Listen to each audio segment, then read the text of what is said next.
This is the Authentic Dating series brought to you by Ahmad and David, where we explore what it takes to have a dating life you're excited about. Hey, I'm David. I'm Ahmad. And this is the Authentic Dating series. Hey, so we have a very special guest with us today on the episode. And we're very excited to get going. We've actually been so excited. We've been talking for about 2 hours now. We have.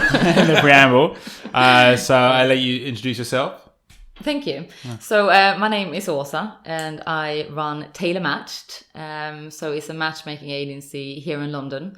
I match people on overall compatibility and sexual preferences because it's time we talk about that they are equally important.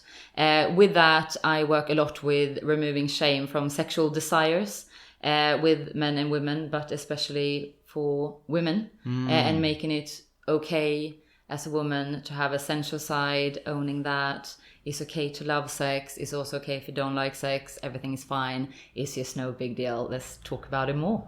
Amazing. This is a woman that we love because she speaks our sort of message around sex and the beauty of sex and people coming together and communicating actually more than anything, right? Especially in the dating world, I think sex is one of those topics that people feel like they can't talk about on dates. And, you know, we just spent the last hour and a half talking about why we should be talking about sex on dates and how we should be talking. And we'll get a bit more of that into the episode. But first of all, we just want to thank all our listeners who tuned in over the recent episodes. We've been talking about sex a lot, we've noticed. We see that we really like it, so we keep talking about it. And thank you for all those people who like share our content and tell their friends and family and their workers, co-workers and stuff like that. Yeah. And if you haven't already, then do follow us on Instagram and subscribe and drop us a review on iTunes, because then more people can hear our awesome podcast. And then you can find us on Instagram at Authentic Dating Series. And Tailor Match, where are you? I am also on Instagram, so it's Tailor Matched. So it's Tailor as in tailoring. So Tailor Matched, also now on Facebook. After 10 years of not being on Facebook. But I am there now, so yeah, same there, Tailor Matched. Yeah, and just to add to what you just said, you know, from my point of view, please subscribe to your podcast, Authentic Dating Series, because the work that you do is so important. I love your post and your podcast and the work that you do. And I mentioned earlier that I shared one of your posts today of that, you know, women love sex too. You know, as a man, we can all like just let that flow and like come into play when it does. And I reshared that on my channels, and it was so many women getting in touch with me going, yes, exactly that. So so thank you for the work that you do. Thank you very much. Yeah, I appreciate that. We love that people enjoy what we do. No, really do. We live off the validation. Yeah. That's okay. That's all we can get as Instagrammers, is validation. It feeds us. We had a nice meal of validation and broccoli earlier. Yeah, it's awesome. You should try it.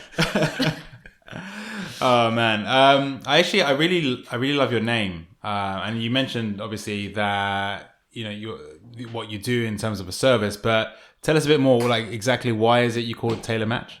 Like what's the story behind that? So the story behind it is that it's tailored. So what I do, so with the matchmaking side, I meet with all my clients face to face because I'm all about the conversation in real life. And getting to people, you know, not only what they say, but what do they not say? How do they say it? Is it them that's saying what they want? Or is it because they think they, you know, need to get married or have children, etc. Also, when I match people with the sexual compatibility and overall compatibility, is two suitability profiles within there as well. So everything is very tailored, very personalized. I have been advised sometimes that, you know, it's going to take me too much time meeting with everyone face to face, but it's such an important process for me to, you know, really get to know someone rather than someone writing a few words on a, you know, on a form and sending that over. So it's a tailored experience. It's actually, I really do like it. And I remember the first time I came across your website, it's very unique in respect to every other sort of dating app or dating service on the market. I think, you know, in terms of the name or what I think of when you say the word matched is it match.com or something like that, which, you know, when you compare the two, it's very bland in comparison. I've not actually used match.com, so I can't speak exactly. Yeah, I've never been there. Yeah. But in terms of what you do, you go really deep, it seems, into each person's personality, and like you say, their sexual preferences is a unique. Yeah, and within the questionnaires, it's actually more questions referring to the sexual preferences than it is on the overall compatibility. So it goes really deep into, you know, what people want in life and in the bedroom. And, you know, as we were talking about earlier, I just want to get to a point, and I was asked the question, do I wish that it's like Tailor Match is forming some form of movement? And of course I would, you know, I'm trying to drive that conversation that talking about what you want in life and in the bedroom are equally okay, and, you know, it's no big deal, and we can talk about it quite openly. It doesn't have to be a conversation that you like lower your voice for or, you know, just, you know, talk about with certain people at certain places. I just want it to be quite a like normal thing. That is the only way I think that we're gonna get around it, and like the stigma that's attached to it.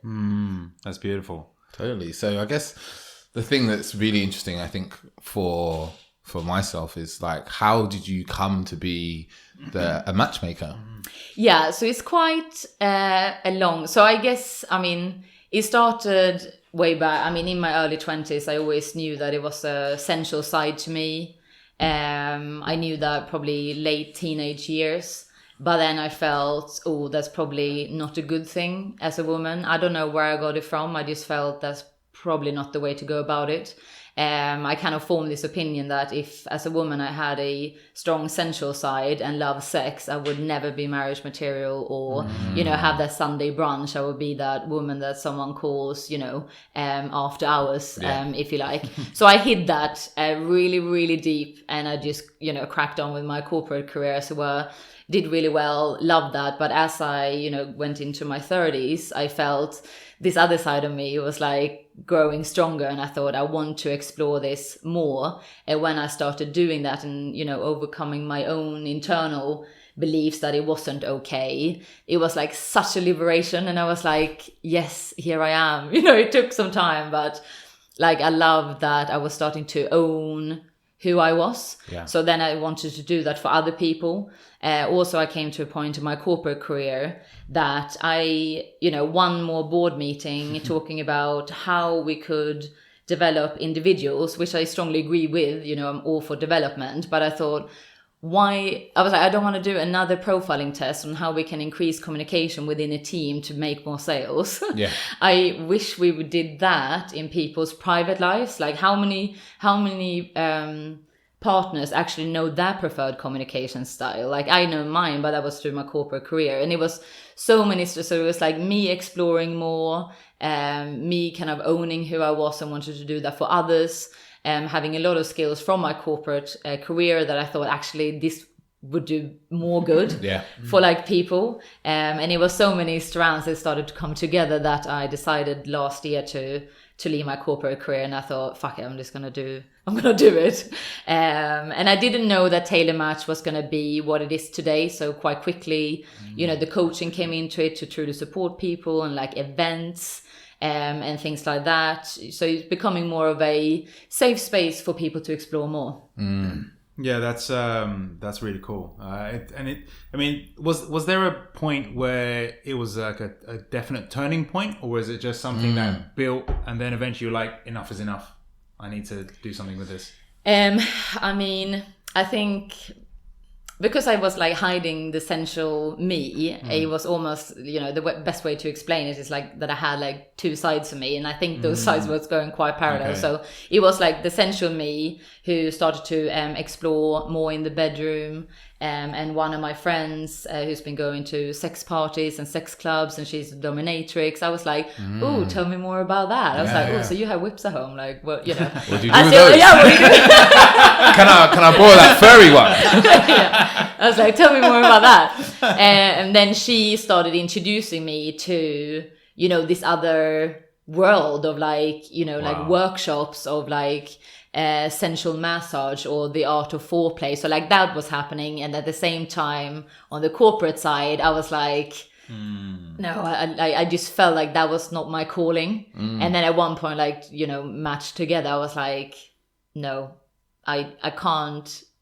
I was just so fed up with like not living, you know, the life. You weren't living your best self. No, I wasn't. And I was like, there is more to me, like, you know, and again, like with all the skills that I developed, that I could do a lot for a lot of people.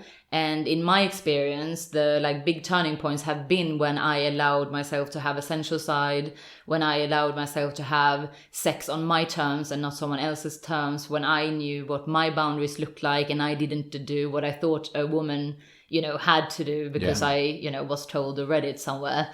So, I just come to a point and I was like, literally, I can't do it. I just have to get out. And I was talking to my mom and I was like, I didn't know, again, the Tailor Match was going to be Tailor Match, but I kept talking to my mom and she was like, you keep saying that, like, if it was like a button you could push to like pause, you would.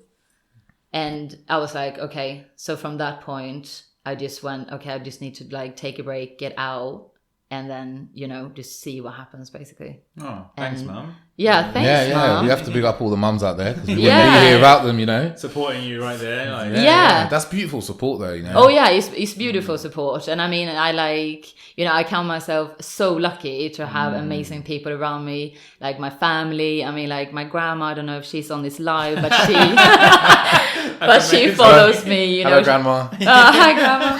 But, you know, like she heard one of the podcasts that I was on and she, you know, contacted me and she was like, oh, you put it so elegant. And she was like, you know, well done you. And there I am talking about that. I found confidence through porn. Yeah. You know? And she was like, so elegant. I found porn through confidence. Probably that as well, yeah. At least I now watch what I actually like rather than thinking I have to watch something. So, it's amazing, you know, support system really cool. around me, yeah. Cool. What are we going to talk about next? Well, we have a list here of... what list? I can't see the list! We've lost the list. No. So, we've had a few episodes talking about sex and I talked a lot in those because, you know, I do that a lot, talking about sex. And I found that through my dating life, especially in my younger years, I found that I would talk about sex maybe a little bit, not as much as I do now. And I found that other people found that quite jarring to start with. I remember being in my early 20s and like, you know, talking to women on dates and talking about sex and them kind of almost like being aghast. I love that word. It's a great English word. Yeah. And, you know, them kind of feeling like, oh, you know, you shouldn't talk about sex on the date. Like, why are you doing this? Yeah. And I found that quite irritating because, you know, when it comes to chemistry, for instance, people don't always consider, they think of all the like, oh, he looks good, he smells nice, you know, all these look, you know, she's got a nice tight ass, he's tall enough, he's got all his teeth, you know, that sort of thing. But they don't think... There was that rap song about she's got her teeth. Obi Trice. Yeah, Obi Trice. Oh. I love Obi Trice. I got the album. It's called Cheers. But they don't always think about in terms of like chemistry in the actual bedroom and like in terms of what people actually like. But that's the path that you've really gone down. Yeah, and you know, like hindsight is a beautiful thing. But now when I think back, like, and I don't even know, this must be like 10 years ago, you know, because I love Covent Garden. I fell in love with that place. And I will always remember this. I went past a guy and a girl and they were clearly on a date. And she was like, you know, and this was in the afternoon. And she was like, oh, so what do you like in the bedroom? And I was like, wow. I love it. And I said to my friends and they were like, yeah, like who cares? Sounds like my type of girl. Yeah, and like back then, you see, like now it's clear to me that I love because I noticed that and I told my friends and they were like, oh yeah, like that's a bit like what you were describing, like that's a bit weird, like why did you say that? Oh my god, now it's like still daylight. Now it's like, oh my god, still daylight, but at night. The sun is still up. Yeah, exactly. How crude. Yeah, and like I was so fascinated with that, and like looking back now, that makes total sense. But you know, and I just wanna, why was that a big deal? Like, why is it a big deal when, you know, you talk about sex, or like as a woman that you love or like sex? Why do you think it's a big deal? I think I can only speak from my own experience, but it's this presumption that if you like sex, like, would you like marry her type thing. And like, it's I don't know how much you watch Love Island, but I watch him from time to time. From time to time. Is that that question? How much time do you spend naked around other people? Yeah. How much do you watch Love Island? No, not. And the reason why, so it's a girl in there, and her name is Moira, and she is like, and she just reminded me of why the work that I do is so important, because like, she's very sensual, she's very sexual, and straight away, like, people just have an assumption around her. So it was like, they had this chat, and it was a group of people. They were like, oh, how many people have you slept with? And she was like, 5. And everyone was like, get out of here. Surely you've slept with hundreds of people. She was like, what? Just because I like sex? And you see, it's like straight off. And like, I've had friends, and like, I, don't judge and always try to have an open mind. But like, I've had friends, and like, bless them, they came to me after that, and they were like, fuck, I had to check in with myself then. I actually thought too, why haven't you slept with more people? Because you talk about sex so much. So it's like all these like assumptions of that you either like, this like Prude, like, brunch girl, or like you just, meeting people and doing like all sorts in a dungeon. And it's like, you can be both. Yeah. Like, everything is fine, and one thing doesn't predefine you. But for some reason, I really think that it did. There's still a lot of judgment around sex and women and sex, I think, especially. And do you feel like a lot of that judgment comes from sorry. So close. Does that come mainly from men or mainly from women? I think it's probably a little bit of both, and then probably, I mean, now, because I'm like a qualified coach and I've like studied all of this, I understand with like beliefs and, all of that. But what then happened, because I thought that was the case, I then kind of allowed it to happen. So I think I was then dating as either like, the professional corporate me. And that means I didn't talk about, sex at all. And then I guess they would be surprised if I'm like, by the way, I was in a sex club last week. Yeah, they'd be like, what? And then I was like, then I got really bored of that. And then I was like, okay, because I didn't have the sexual compatibility. And then I met guys who just was a sexual compatibility. So then I guess like I would then feel judged if I didn't love sex. Do you see what I mean? It was just like this like constant loop. And it is, I don't know the answer if it's like who does it most. I think it's a little bit of both. But again, it's just making it like we have to talk about it. That's the only way we can get over it. And that's why, I love the work that you do, and like the posts that you do. And like, as I mentioned earlier, you posted a question the other day of what would you do if a woman told you that she'd been to a sex club or orgy? And then someone made a comment like, oh, where was my invite? And you were straight away like, well, you see what you did there, like you made it about your experience. And it's just like coming out in the open and just, because it's talking something about that it. I learned from a woman years ago, actually, and we were talking about threesomes at the time. And she was basically saying to me, she's like, I get that there's something you really want to experience.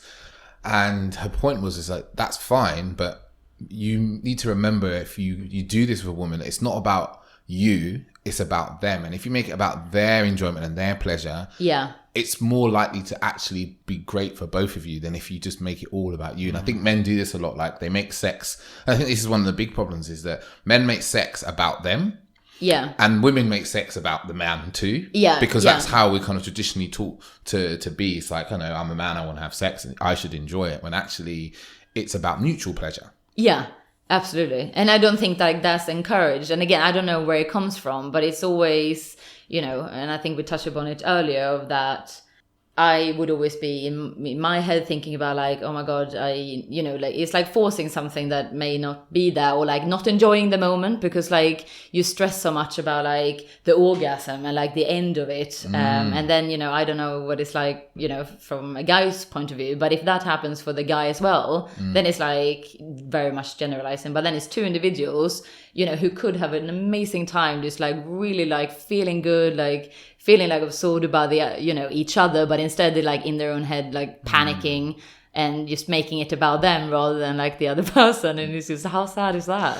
Yeah. I think it's like we talked about this before. It's something I've speak to people here and there about, is like non-goal orientated sex. Like through my tantra learnings, it's something they really talk about, is that sex is about two people being in pleasure. Actually, it's not even giving pleasure to, it's like being in pleasure together. And it's amazing, like some of the partners I've had in the last kind of year, where you remove the idea of, okay, well, I need to come as a man, and you remove the kind of forcedness of being like, oh, I need to make her come, and you just enjoy having sex together. And it completely changes it, right? Oh, because I love it. There's no like, you know, this kind of classical, especially when you watch porn, where it's just like smash. And you realise that actually no one fucking enjoys that. No, like, okay, maybe some guys good. do, but like never in my life have I really enjoyed that. And most of the women I've met don't really, but everyone thinks that's how it's got to be. Yeah. And actually it can be far more slow and sensual and last much longer. Yeah, absolutely. If you just be there for the enjoyment of enjoying.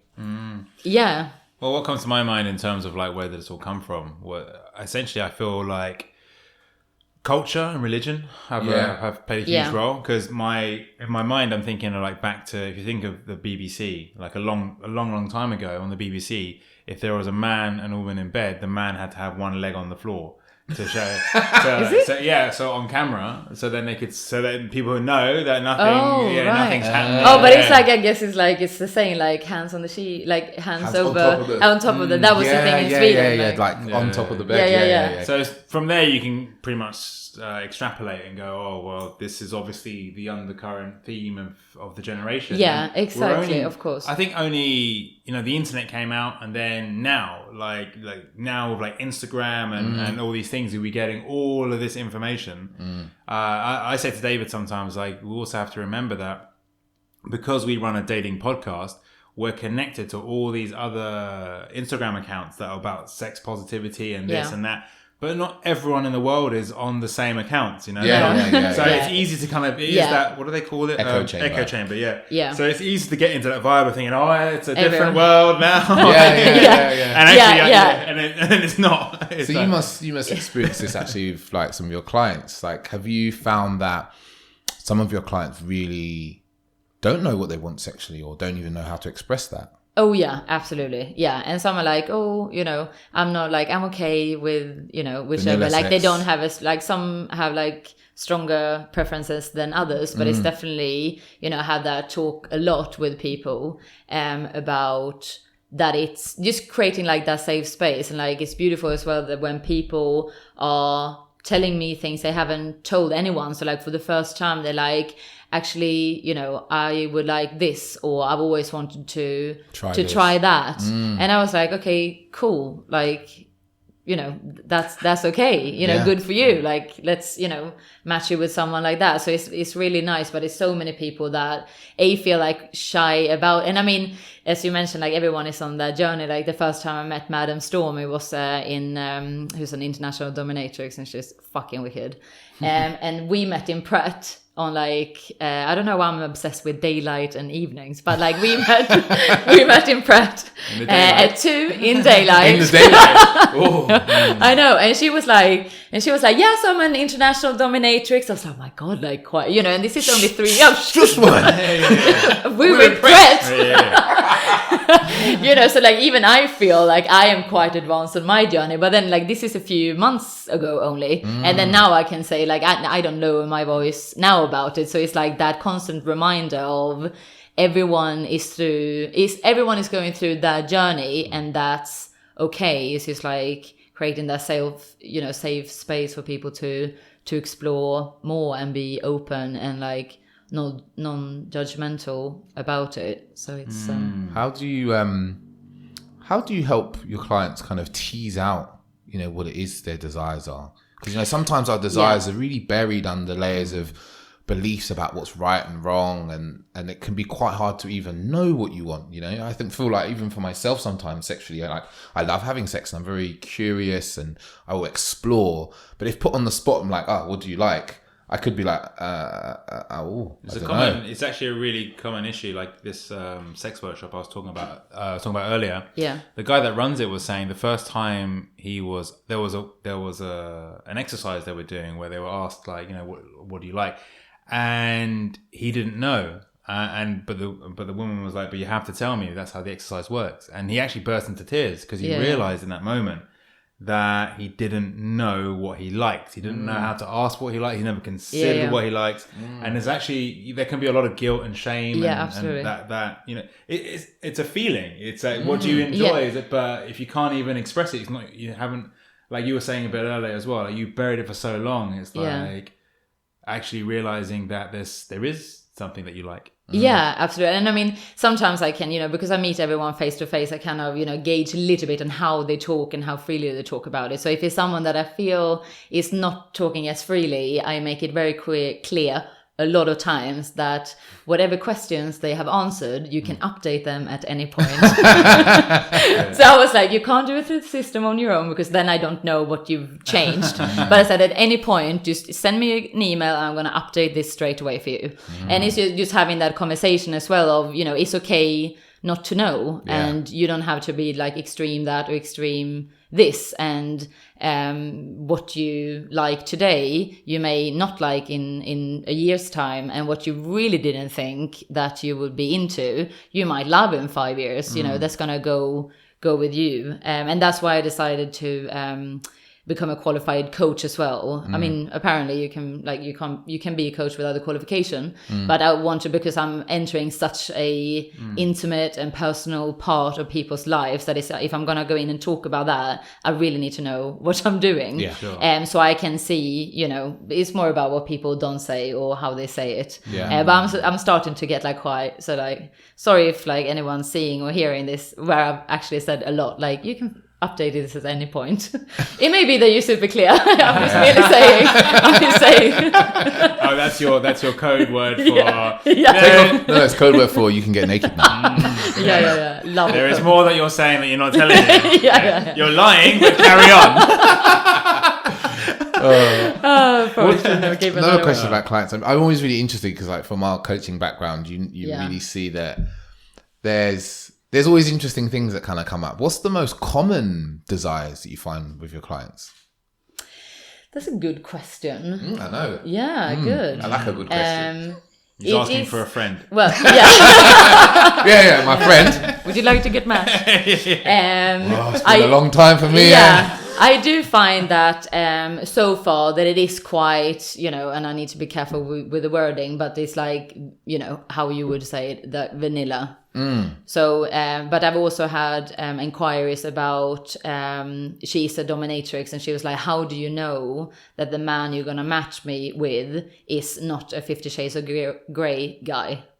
Because there's a lot of that going on. People that watch 50 Shades of Grey and then everyone thinks they're dom or dominatrix or sub. When actually they don't, it's so much more going into that. Yeah. So fair enough. So actually, I need some clarification. What is that? Okay. What do you mean there? I mean, obviously, I've seen the Have you movie. seen it? I haven't seen it. I've actually seen the first one, and I've been told that I totally don't understand. Because for me, I don't care how much money you got. If you stalk a girl in hardware stores, it's a bit weird. But apparently, when you got billions of dollars That's how it is. and a helicopter, You're just eccentric. She was buying some I don't know what was she buying. Drills. She was buying Nails. some tape or something, and then he turns up and he's looking to buy some straps and stuff, in a different city. But anyway, point being was I was just because I think because it's easy to get kind of caught up in the lingo, I suppose. Yeah. Okay. So for anyone who doesn't understand, what were you actually talking about there? The difficulty, or not difficult. What was the issue? So she was cautious about being paired with someone who. Yeah. So her question was, so she's a dominatrix, and her question to me was, how do I know that I'm matching her with someone who truly understand BDSM? Okay. Because after 50 Shades of Grey, the movie, they came out about Christian Grey, then it's been this influx of people who think they understand BDSM and what it's about, but actually don't. It's more to it. And, you can joke about whips and chains, but actually if you using a whip, you need to be it's how you know it's there's a real technique to it. It's a real technique to it, and a safe space as and well. a safe. Oh my god, there is so much more. And that's why I always work with partners as well, and seeking those collaborations because I'm not an expert in everything, and I will never be, and I will never claim that I am. But that's why it's so important to me to have the collaboration to bring the right people in. But to answer your question, it tends to be, the vanilla space at the moment, even though some people are like open for trying. They need some, they're looking for guidance, someone to guide them through that journey. So but when you say, because David's question was like, what's the most common question you get asked? And your answer is it's mostly in the vanilla space. So what do you mean by that then? What is vanilla? Because for some people, vanilla might be BDSM. Some people getting real freaky might be some doggy style. Yeah, well, I was like, I am one of those. But I said no. But I love how we go into the mic. That was a magic word. Ding, ding, ding, ding. The clothes are coming off. And she's blushing. And we've got the magic word. We have a winner. Word bingo. Next time we do bingo. Oh, we should have played that game. Yeah. Make it bingo. Yeah. So what I mean by that, so it's a term. I don't know the specific definition behind the term, but it's used as one would, talk about sex in the bedroom, such as like the missionary, right. Like that you're not into like the more extreme. Gotcha. So they actually things, just want... if that makes sense. But then it's like different shades of that as well. For example, different shades of vanilla. Different shades. Yeah, I was gonna say 50 Shades of Grey. But because when I started to explore more, like I thought I was real advanced. I was like walking into workshop, and then and then quite quickly I was like, I'm like into this and that, and the guy was like, oh, so you just want to shag? And I was like, what? I'm pretty really adept at missionary. I can get my legs up pretty good. I love a bit of lying back.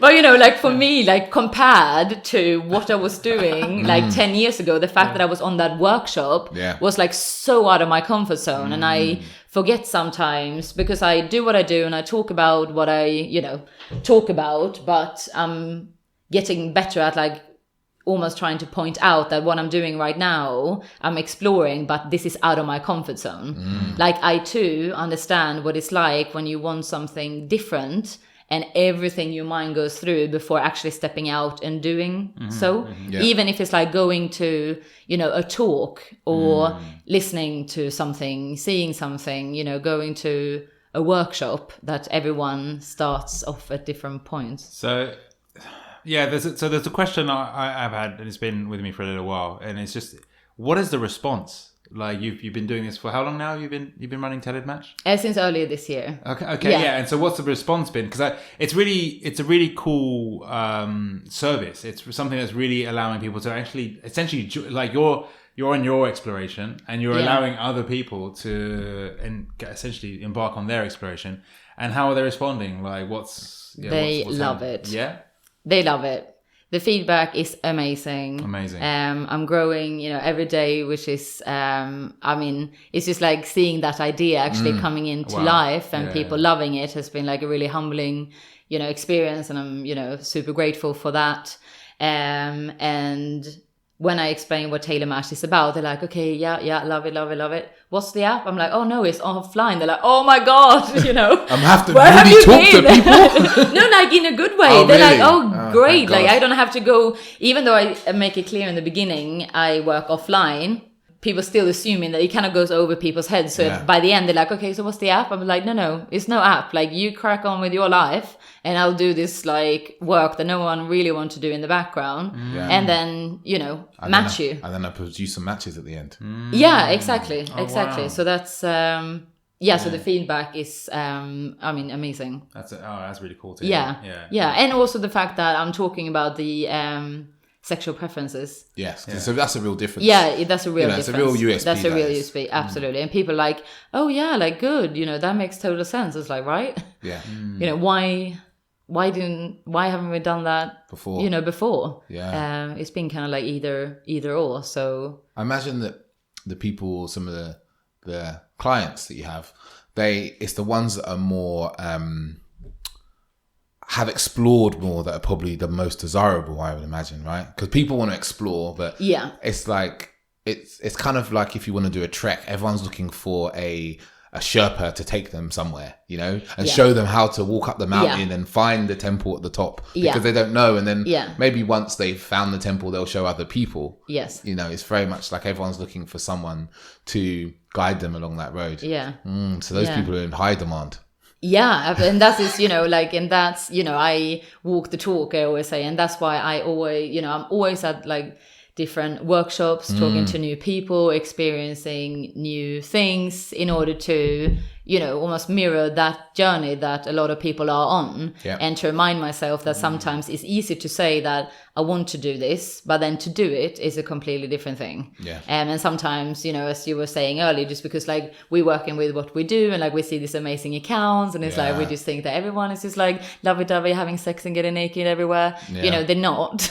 By the way, listeners, we're all naked here right now. Yeah, we are. Actually, there is a podcast called The Naked Podcast, which I'm going to be on later this year. Oh, yeah. So you have to be naked to be on the podcast. Yeah. Wow, that would be fun. Yeah, I know. And my face was like, I'm just looking at Dave because I know he's like, he's on that. He's like submitting a request. Find it now. But you know, and like I love that idea. I mean, what an amazing idea. And like I do that also because it's out of my comfort zone. I mean, I'm gonna do like a podcast, you know, completely naked, but I'm doing that to just, you know, walk the talk, I suppose, of just, you know, just throw myself out there, like more experiences, you know, new. Just nude. Yeah. New. No, interesting. Yeah. No, it's funny because we see in the dating world, it's like there's I feel like from our echo chamber of this kind of sex positive, authentic embodiment world that I feel like we kind of are in, like everyone's wanting to be their true self and be honest and open about who they are and what they want and what they desire. And then every so often I'm at work and I talk to, you know, regular normal people that aren't in that. And I'm like, they're like, what did you do last night? And I'm like, I went to this orgasmic breath work. And they're like, what the fuck? I'm like, what was it like? I was like, like breath work with some thrusting and stuff. And you really kind of generate this energy in your sexual energy and work that way up. And they look at you like, what the fuck are you going to? You know? But for me, this is like a normal. This is normal. I talk to my friends, they're like, Dave's gone to one of those things. But for most people, that's like really outside their comfort zone. But that's just the importance of doing things outside your comfort zone to kind of push you on as a human being into bigger and better things.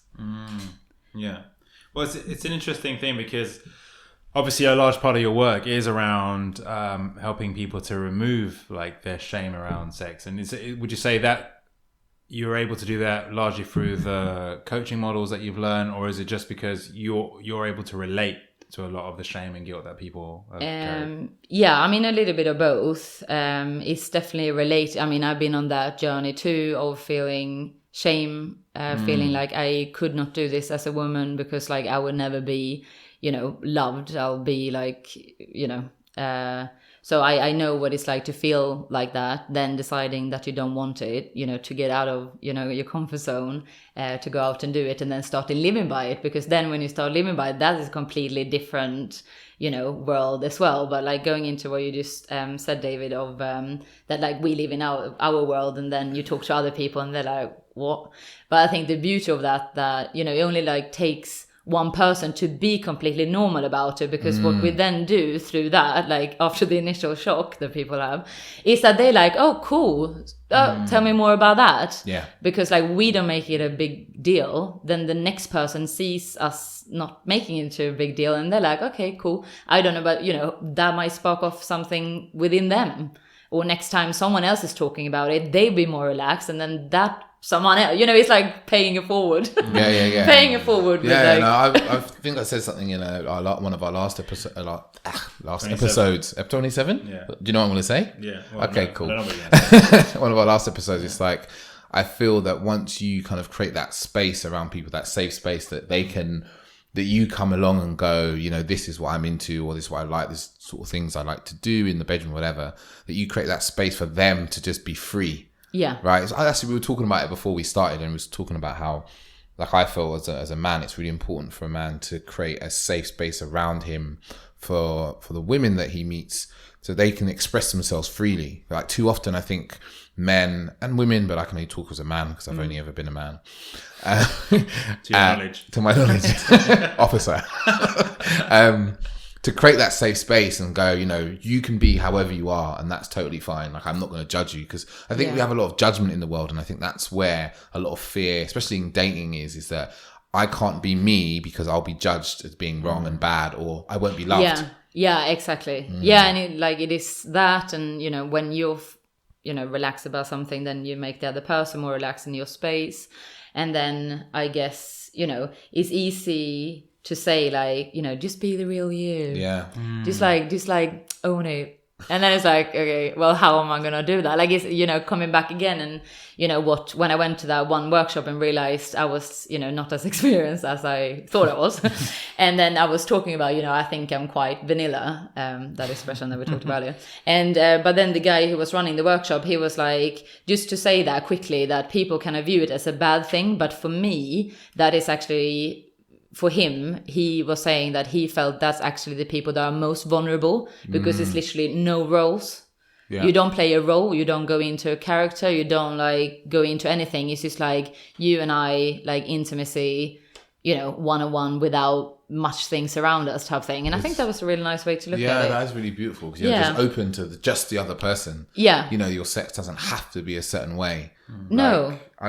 I'm reading Mating in Captivity, and one of the bits I was reading today was talking about a couple, and the guy is into S&M, and the girl isn't, and she's like completely opposite end of the sexual spectrum, and she really struggles with the way he is and how it's narrated and spoken, because she's like all about intimacy and love and kindness and gentleness and stuff like that, and he like wants to be very dominating in the bedroom, because outside of life he's generally quite passive.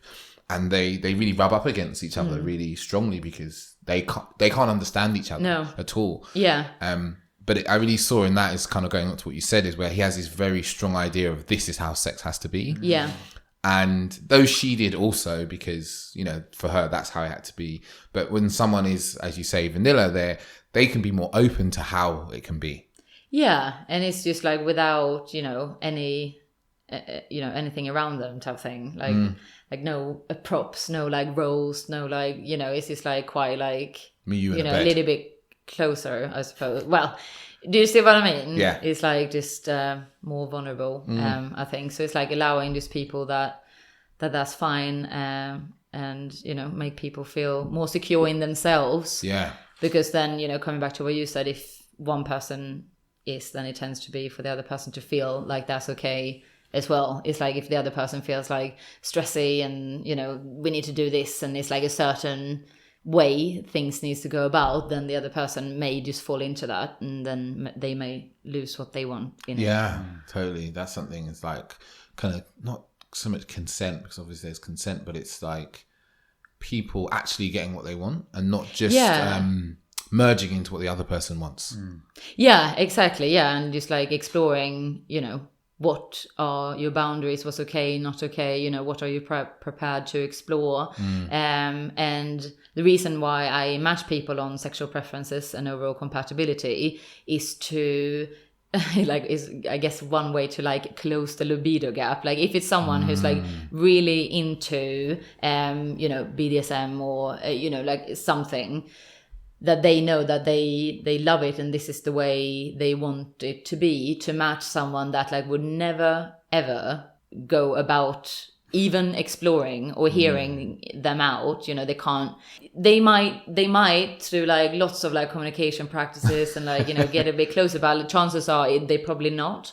So that's like again to like the reason why I want to match people on it and talk about it in literally the first meeting with people. It's like, hi, my name is Ausa, this is what I do. So no, but it's just making it okay, and then match people as closely as possible on what they either into, not into, or like prepared to explore. Cool.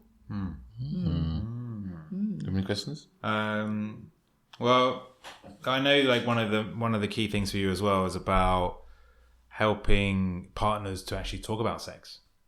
You know, and bringing sex into everyday communication as opposed to just like you were saying in the preamble, passion, not pensions. If we can talk more about passion than pension, that would be great. And just like making it, you know, and I have been talking about that. I'm not, you know, disregarding the importance of, you know, education, mortgages, pension schemes, you know, like all of that is really important. But I just wish we lived in, you know, I would like to create some form of like, you know, just a secure space that it's okay to talk about what they want in the bedroom as well, or like you know, dating, not dating, whatever relationship you are into with another human being, it's like it's okay to say, you know, I really, you know, crave intimacy, or like I just, you know, I feel it's important for me today to like be touched and be held, and that's okay, rather than someone going, you're like so needy. I understand that you can't do that like every day because life happens, but that it's okay to just be, you know, more open, or it might be something that you want to try, and then that is okay to bring up, just as okay it is to like switch a bank and all the stress that comes with that. It's like you just want to switch it up in the bedroom too, and like we don't really know what's going to happen, but let's be in it together, explore, and like be non-judgmental about it. Would be the idea. It has to be okay to say no.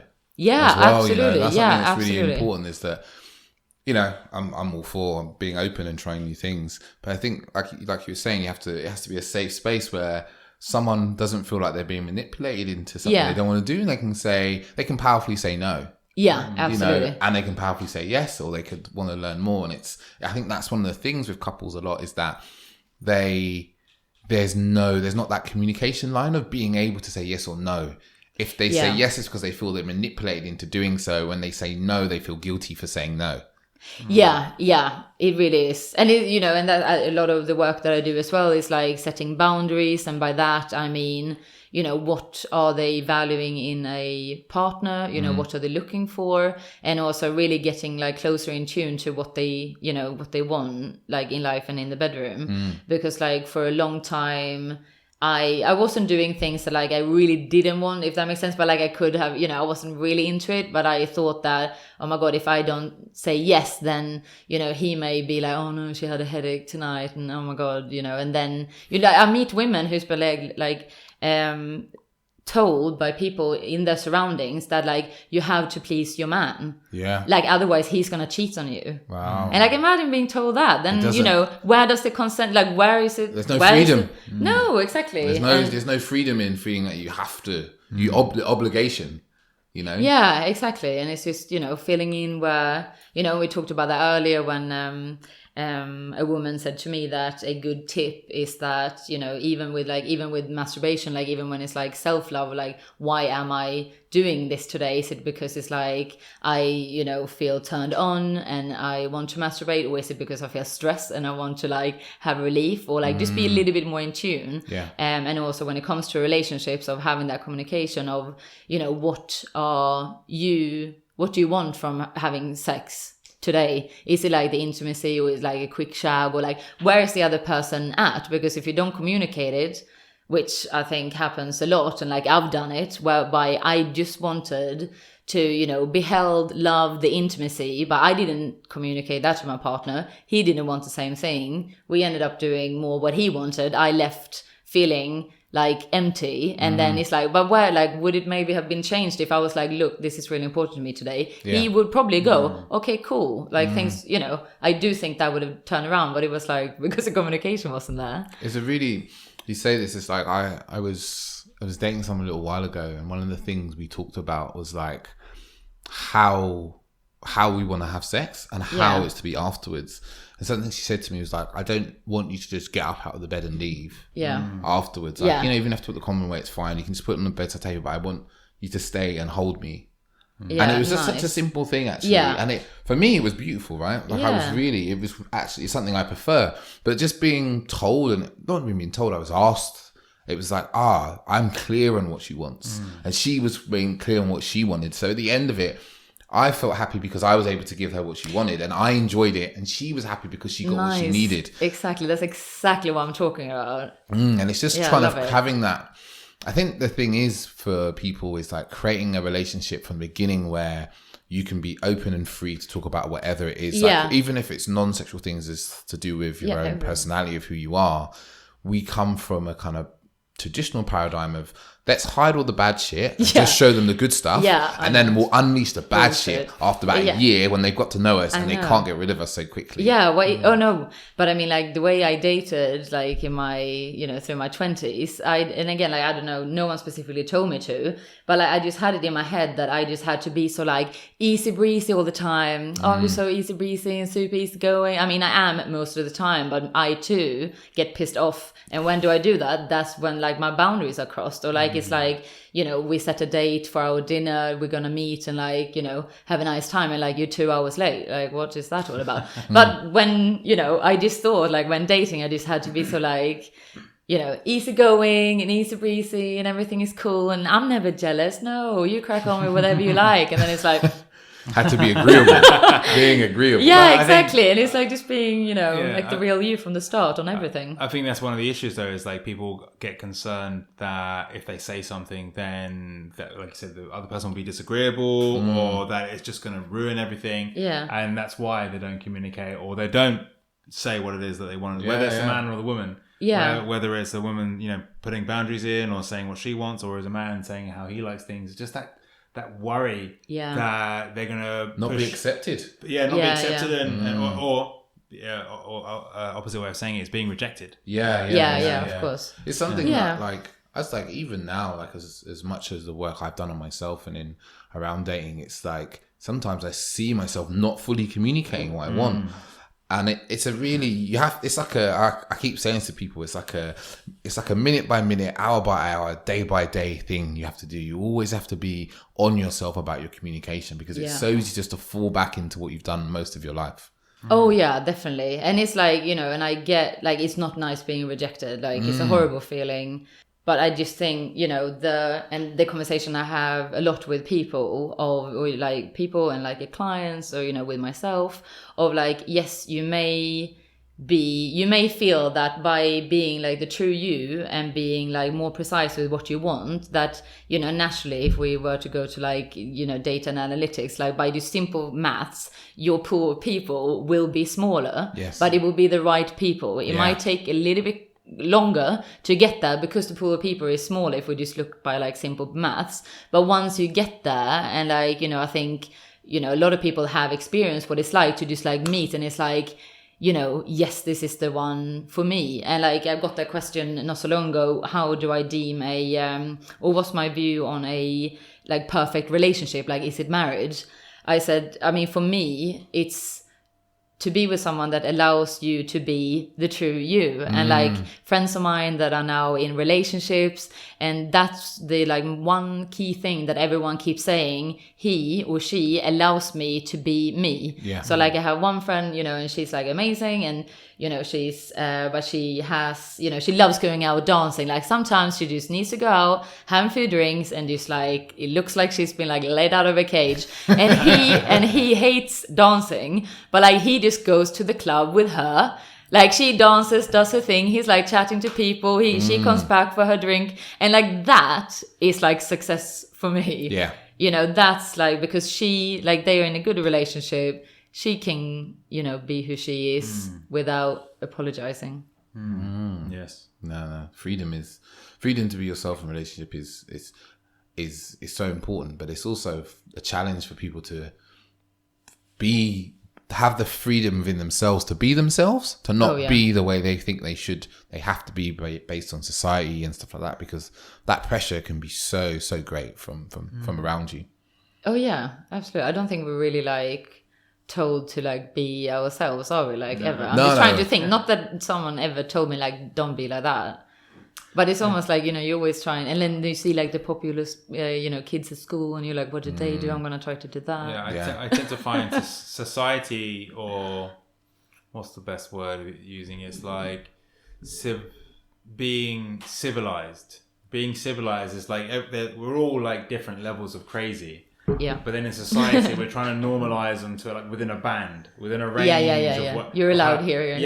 This is where you're allowed to act. But then you see the people that actually do really well in life, it seems, are the ones that are able to go above and beyond the band.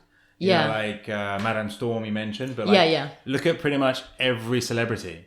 Yeah. And they're always stepping up or below, or, you know, they're acting in ways which go beyond the band. But most people are trying to live this. There was this little, I can't remember where I heard this now, but essentially it was about Oprah, and she was given this, like, she was on this TV show, but she quit because they kept asking her to say her name, and they kept saying to her, no, you're saying it with too much emotion. We need you to say your name with less emotion. And then eventually she was like, I can't do that. I'm just who I am, and I speak the way I speak. And it's very interesting because it's just like that is how a lot of society is. It has to be a certain way. You have to say it. You can't be too this. You can't be. You have to be. And like I think, just right. You know, like when you stand out, if I like look back, you know, especially like when you're younger, people who stand out, they usually become, because they are stepping out from like whatever is like within the norm, and like the courage from them. Like I wish I could like go back in time and be like, well done you, like look you, because like they were normally the ones that was like had less friends or like less people around them because they were different, and then because other people, including myself, didn't have like, you know, the confidence to just be like, oh no, I quite like that, it had to like happen. And I guess it's like, as you know, throughout life, if you want to be above the norm, you need to be prepared to like potentially stand out. And again, like the confidence comes back, it's so much, isn't it?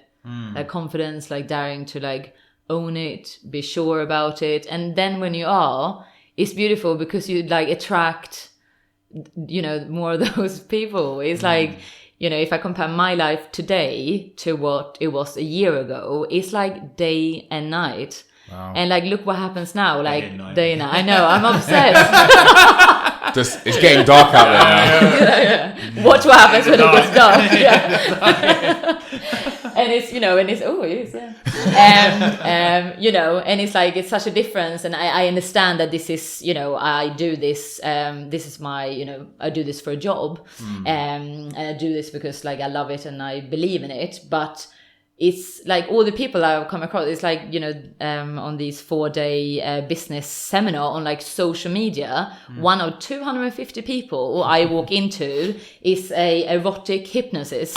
I mean, literally, this just keeps happens to me. And like, I understand that, you know, if it wasn't for Tailor Match, would I have got in touch with you guys? I would have been like, oh yeah, I'm a commercial director for a PR agency. You're like, you know, obviously it makes more sense. But like, then when we start talking, like I'm enjoying our conversation on a different level than I would ever have known how to do a year ago, because I wouldn't have been open to it. Like I wouldn't really have known or take it in. Does that make sense? Like the more you become yourself, you will, and you are attracting the right people around you. It's like daring to take the leap. I mean, that's definitely a bit. It was interesting as well, even listening to how you talk, because I like to look back at my life and understand other people's lives, just looking at the whole. I call it just a story. Like if you just look at the obviousness of everything that occurred. And it's like, as much as you didn't have the confidence when you were young, it's like, well, you've definitely gone above and beyond now. Right? It's like you're just, and so, but all of that led to, it's like an incubation period. Absolutely. For you to kind of build that pressure and then go, fuck this. Like I don't want to do this anymore. I want to switch it up. But it's amazing also how you've essentially gone a very unconventional route. It's not like, you know, you went to some, I was going to say hippie place and then realised I was probably going to insult a whole bunch of people. But a good thing I didn't say that. You didn't live in some sort of... You're not talking about it still. Community. No, but you know, like a lot of people, it's very airy and let's all be... No, you were in the corporate. And then you've taken all these corporate tools and awareness and you're like, let's apply it back to the people. Right? And it's just like... And only you could do that, and that. So I'm like, I feel like I've been doing some personal branding work, and I'm getting really clear now that part of my thing is about experiencing my own greatness, and then using my gifts to help others to understand, to experience theirs. So exactly. Like whether it's like on the podcast talking or whatever else, and it's very much like when we first spoke and you were telling about your experience, and I'm telling you about my experience being different, but it's like I'm totally okay with you having. Like a different experience and going a different route and just being like everyone, but as long as everyone is doing what they want to be doing. Exactly. And that's my, and I say this all the time, like, you do you. Like, I say that to the extent where like people go like, well, I'm just gonna do this. I'm like, yeah, you do you. But truly, like, unless you're like being offensive and doing something illegal and like really, then like you do you. Like, fine, enjoy it. I'm here for you if you need me, when you want to talk about it, or if you want to share something. But like, you do you. Like, it's your life. I feel like Good. that's like you could have like a swoosh tick, and then the you do you. yeah. Like a new age, you just do it. Yeah. You do you. Yeah, and it's like, because I say it a lot, like, and people around me a lot know I say it all the time. But then on my birthday last year, then one of my friends, who I haven't seen so much lately, she bought me a book called You Do You, and it was the weirdest thing. I was like, what? Wow. I was like, and my friends, they were like, oh my god, she says that all the time. She was like, oh, does she? Oh, amazing. She was like, I thought about you when I saw it. I was like, wow. Yeah, I know. Resonance. You're on brand. Yeah, on brand. You're on It's good. Wow. Yeah, it's good. Yeah. I think one of the things that really stands out for you as well, as you were saying earlier about like walking the talk and really exploring. Yeah. And I know David was very excited about this point here as well, talking about sex clubs. And Was I, Emma? Why in the preamble, David was like, I can't wait to talk about the sex clubs. I don't remember that bit. Yeah. No, well, I do. So that's what matters is my memory. But no, because we have a question. We had a question for like, what would you recommend for people that wanted to explore sex more? Yeah. And I feel like this topic, sex clubs, and that is kind of go hand in hand. But yeah, I mean, first let's talk about what would you recommend for people if they wanted to explore sex more? What have you discovered, or what would you recommend? So when I started to explore more, first of all, I started to have that conversation with my friends. And first I was like, I mean, I think it was just a time before I was going to start talking about it, but they too wanted to talk more about it. So I was like, some time ago, and I was like, right, I want to, like, how do you know which sex toy is right for you? And then one of my friends, she was like, yeah, how do you know? And then the other one was like, well, Anne Summers has this test that you can do, which literally then, like, this is the right dildo for you, and like, these are the right sex toys for you. So like, it just sparked it. No one was like, what are you talking about? And it may be for some people, but if you are, if you have that support system that you feel that you can be honest about it within your friend group, then do that. If you feel that people may not be open to it and you feel still very early in your journey, then maybe don't do it. Always be open with people. What I'm trying to say is that if you're not confident with the journey you're about to embark on, what you don't need is someone go like, that's totally wrong, because it isn't. And I get that question a lot, like, what should I share and what should I not share, like with people on dates when exploring. And on dates especially. On dates, exactly. But I always say to people, I was like, you can do whatever you want, but just be mindful what energy you give away to who, and are they worthy of that information from you. You can do it, but like, just make sure that that person that receiving that are worthy of that space, because it's quite personal stuff. So if you have friends that you can talk about, then do that. If you don't, then there are amazing communities. So there are a lot of amazing communities on Instagram. Killing Kittens was a game changer for me. Actually, I had... What is Killing Kittens? Just right, yeah. People are like, again, she's killing kittens now. Sorry, yeah. From talking about... So Because it's got dark outside. I knew. I said this Podcast is gonna has happen. changed. Yeah, just you wait. So Killing Kittens is a sex club and community set up by a woman called Emma Sale. It's all about the female empowerment. Because when you go to the club and the sex parties, for example, it's very strict rules of who can approach who. It's very rare that it's single men there, because it has been some experiences that when single men are at a sex club, it's a different experience. So Emma just wanted to come up with a different concept. It's so secure. I mean, it's like what I started with was to have a profile and then just like get chatting to the community. And then I went to my first party and like, I think when I just want to tell the listeners that Ausa is smiling. Yeah, but it was like, it was so, her face has gone kind of rouge. I always blush. But like I said earlier, I like that I blush. I didn't used to like it, but now I like it because She's it's like I'm human. vanilla to a strawberry. It's like, watching football on the radio when they used to just describe where it was in the pitch. You've got to describe her facial colour. It's the most awkward experience. So sorry, carry on. You went to your first party. So then, because what happened was that I was surrounded by like-minded people, and it was more than one person just be totally okay with it. And when more people than me was totally okay with it, I was like, yes, like I felt so like at home. Like I felt like, yes, like this is like I knew it was this side of London. So what are the rules at Killing Kittens? So it tends to be. I'm asking for a friend. I bet we just had a question come in from an avid listener. So it tends to be couples and single females. Sometimes they open up to single males as well, but it tends to be quite couple led. So within that, they have an amazing community. So it's just like starting with whatever you feel comfortable with.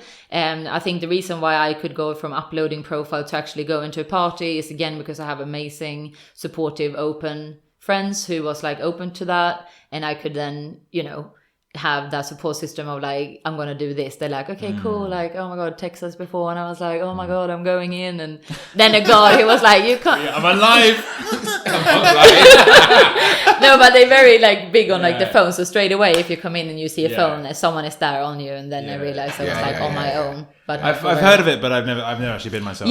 So that's that's again, but like I recommended this to someone. Only there was a woman coming up to me and she said, "Okay, I'm really interested in the matchmaking." I said, "Cool. What are you looking for?" As we were speaking, she was like, "Actually, I'm not. Like, I really just want to enjoy like sex, the intimacy. Like I'm not looking for a committed relationship." I was like, "Cool. Well, my recommendation is Killing Kittens." She was like, "Sweet." And then she emailed me. She said, "Yeah, I've signed up." I was like, "Good for you." I was like, "Enjoy." Like. And some people might be like, why didn't you persuade her that matchmaking is right for you? But Sales. it wasn't. Sales. Yeah, but for like who? She could have, but she chose not ABC. to. Yeah, but I didn't know because... Always be closing. Yeah. Coffee is for closers. Are you running a business or a charity? What's this? I'm running a very authentic business. No, and I mean, I've done 12 years in sales. No means the next opportunity. Like, I know I have all of them.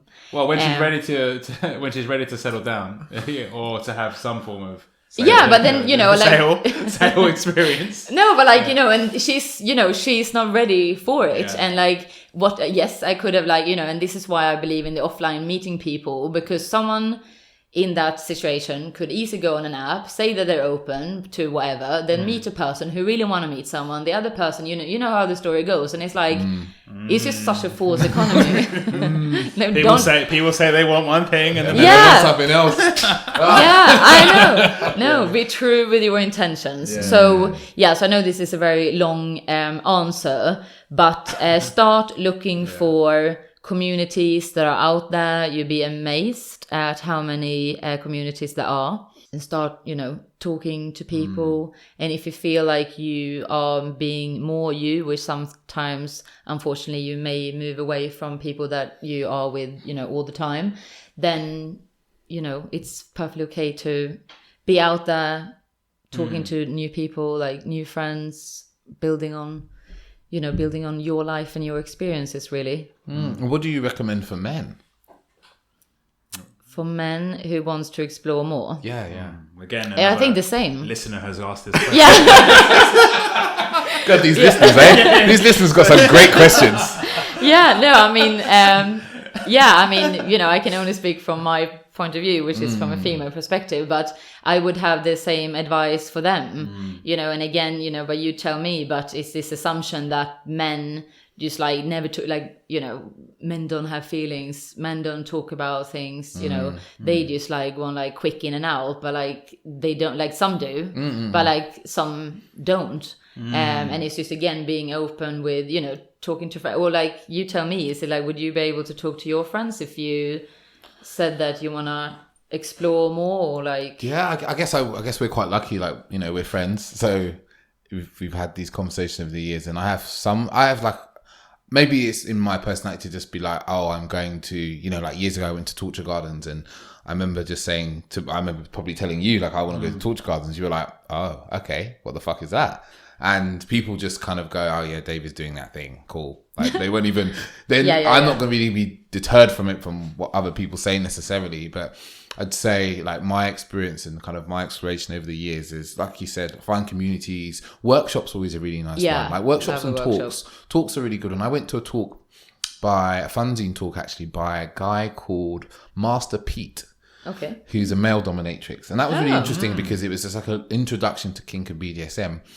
But there's so many talks going on. And if you start looking through Facebook and you start looking for like, anything around sex or sexual exploration or tantra, there's so many things out there that you can go and sit and just listen and not participate in anything like hands-on. Yeah. Or you can start getting involved in like more hands-on things like massage, or even, parties, like you said, there's things like Torture Gardens out there. There's other sex parties around if you want to involve yourself in those as well. And as a man as well, there's, to get more in touch with your feelings, there's a lot of stuff around embodiment and, expressing emotion and feeling and connecting with yourself as well. Yeah, absolutely. No, and, it sounds obvious, but when you go to these talks, workshops, communities, guess what? It's like-minded people there who are on one... we don't know exactly where they are on their journey of exploring, but they are there and like they open to it. So, what better way to kind of start the conversation? Wow, I think we filled up a lot of time. Time has gone very quickly. A lot has been discussed. No, it's been very, very interesting. It's been a great evening. I've learned a ton of things. I'm going to try and get myself to Killing Kittens somehow. Yeah. Wait for their single man parties. Well, I'm sure you could find someone to go with. If anyone would like to go with David, please get in contact with us. hello@authenticdatingseries.com if you'd like to chaperone me to Killing Kittens. That'd be wonderful. That wasn't a joke. So we'll have our inbox will be flooded now, I think, just with one message. But no, that's thank you so much for being so forthcoming with all your information and your blushing. You're more pleasure is all mine. Thank you for having me. It's been wonderful. And if listeners want to kind of get in contact with you for what it'd be like coaching or for matchmaking, what's the best way for them to find you? So it's to email hello@tailormatched.com, or check me out on Instagram, Tailor Matched, or now on Facebook, also Tailor Matched. Perfect. Oh, and before we forget, yes, you have an event coming up. And we also have an event coming up. So I'm super excited about this event. So on the 17th of July, so it's just about 2 weeks away, I'm having an event called Bring Your Own Wingman, which again has amazing feedback, which is really positive, and you guys are going to be there, which I'm super pleased about. We're going to be talking and wingwanging. Live in face. Yeah. In face. In the night. It's going to be dark. In the dark. I know. So I'm super excited about that. Again, I really like the dynamic of people being able to ask questions and get the male perspective in one room, so we don't have to guesswork or based all our assumptions on Mr. Big and fucking Sex and the City, which is an awful series. Don't watch it. I think I watched almost all of that. I never get those times back. I knew the references, and I was like, "Oh, Mr. Big and Sex and the City." But what did they actually teach young women? Not good. So I'm super excited. 17th of July, Bring Your Own Wingman. You'll see us there and see us live. And actually, it will be, because when this goes out, it'll be a week away, right? Yeah. But it'll be the 17th. Well, the date won't change though. The day won't change, but she said 2 weeks away. So it'll be a week away. Just so people don't, you know how people are, man. They're fickle. They're she said 2 weeks, so we'll just we'll most likely to be fully clothed. Most likely. But underneath those clothes, we will be naked. Definitely. Yes. And on that bombshell. Guys, so thanks so much for listening. And please do follow us. Follow Tailored Match. Drop us some comments. Drop us. If you want to talk to us about dating, if you want to talk to us about coaching, that's something I feel like I'm really called to do again, to kind of help men in what they're dealing with around dating and emotional awareness and emotional intelligence, in dating. So I'm getting back Be into authentic. Yeah, thanks again. It's been an amazing session today.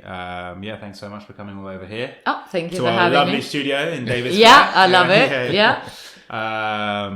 Did you want to say thanks to? Thank you to Jimmy on the wall. Jimmy on the wall, who's been keeping a watchful eye the whole time. We have a Jimmy on the wall. Is Jimi Hendrix. Dave's had this. How long have you had this? Probably about 12. No. About 12 years. 12, 13 How years. big is it? It's like huge. It's massive. Yeah. It's like bigger than me. Yeah, it is. It's like 4 lots of David. Like that. So yeah, thanks, Jimmy. And yeah, that's it. Thanks, guys. Cool. Take Thank care. you. Till next week. Ciao, ciao.